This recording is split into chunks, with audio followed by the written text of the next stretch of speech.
2030 నాటికి ద్వైపాక్షిక వాణిజ్యం ఏడాదికి $500 బిలియన్ స్థాయికి తీసుకెళ్లాలని భారత్, అమెరికా లక్ష్యాన్ని నిర్దేశించుకున్నాయి. ఇందుకోసం పరస్పర ప్రయోజనకరమైన ద్వైపాక్షిక వాణిజ్య ఒప్పందాన్ని ఈ ఏడాది చివరి నాటికి కుదుర్చుకోవాలని నిర్ణయించాయి. కీలక రంగాల్లో సంబంధాలను విస్తృతం చేసుకోవడానికి కంపాక్ట్ పేరుతో కొత్త ప్రణాళికను ప్రకటించాయి. వాణిజ్య లోటును తగ్గించుకునేందుకు అమెరికా కొత్త ప్రతిపాదన తీసుకురాగా భారత్ అందుకు అంగీకరించింది.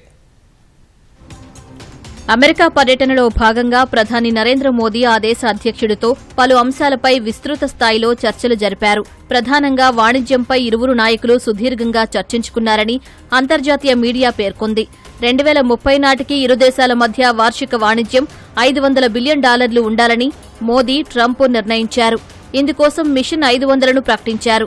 లక్ష్య సాధన కోసం పరస్పర ప్రయోజనకరమైన ద్వైపాక్షిక వాణిజ్య ఒప్పందాన్ని ఈ ఏడాది చివరి నాటికి కుదుర్చుకోవాలని ఇరువురు నాయకులు నిర్ణయించారు. గత ఏడాది ఇరు దేశాల మధ్య వాణిజ్యం $130 బిలియన్ నమోదైంది. భారత్తో అమెరికాకు వాణిజ్య లోటు $45 బిలియన్ ఉంది. వాణిజ్య లోటును తగ్గించుకునేందుకు తమ దేశం నుంచి మరింతగా ముడి చమురు, గ్యాస్ను కొనుగోలు చేయాలని ట్రంప్ ప్రతిపాదించగా మోదీ అందుకు అంగీకరించారు. ఈ విషయాన్ని ట్రంప్ ప్రెస్ మీట్లో ప్రకటించారు. ఇంధన భద్రతను దృష్టిలో పెట్టుకుని అమెరికా నుంచి చమురు, గ్యాస్ కొనుగోళ్లను పెంచుతామని మోదీ కూడా తెలిపారు.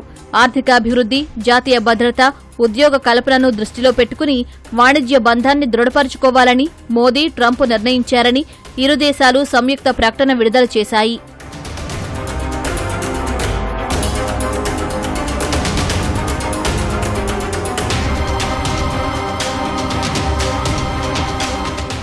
అమెరికా ఉత్పత్తులపై భారత్ సుంకాలను తగ్గించడాన్ని ఆ దేశం స్వాగతించింది.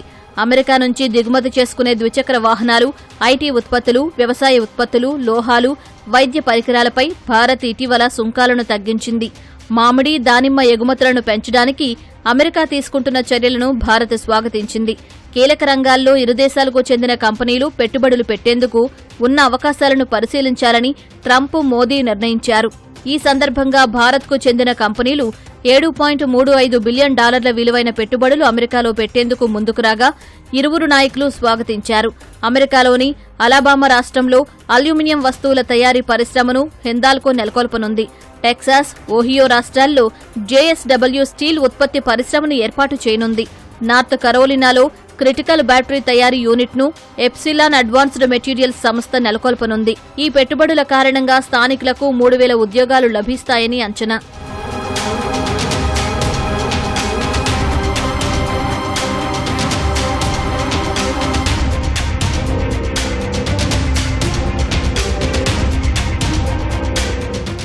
సుంకాలు విధించే విషయంలో భారత్ను ప్రత్యేకంగా చూడబోమని ట్రంప్ స్పష్టం చేశారు. తమ వస్తువులపై అధిక సుంకాలు విధిస్తే భారత్ ఉత్పత్తులపైనా అధిక సుంకాలు విధిస్తామని తేల్చి చెప్పారు. కొన్ని ఉత్పత్తులపై భారత్ విధిస్తున్న సుంకాలు అధికంగా ఉన్నాయని ట్రంప్ అన్నారు.